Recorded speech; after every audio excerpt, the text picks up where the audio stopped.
Genesis 2.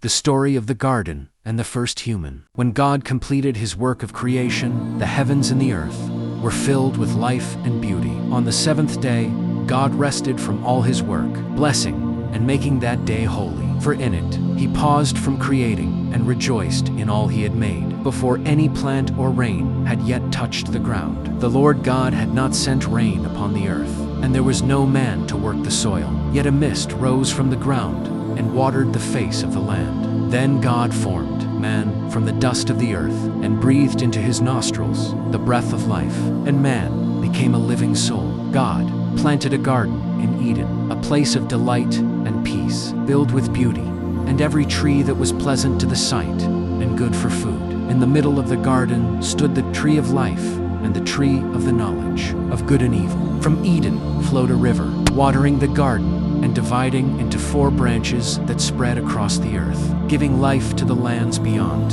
The Lord placed the man in the Garden of Eden to work it and to keep it. And he commanded the man, saying, "You may freely eat from every tree of the garden, but from the tree of the knowledge of good and evil you shall not eat. For in the day you eat from it, you shall surely die." Then the Lord said, "It is not good for the man to be alone. I will make a helper suitable for him." So God formed out of the ground every beast of the field and every bird of the air, and brought them to the man to see what he would call them. Whatever the man called each living creature became its name. But among them no helper was found who could share his heart and purpose. So the Lord caused the man to fall into a deep sleep.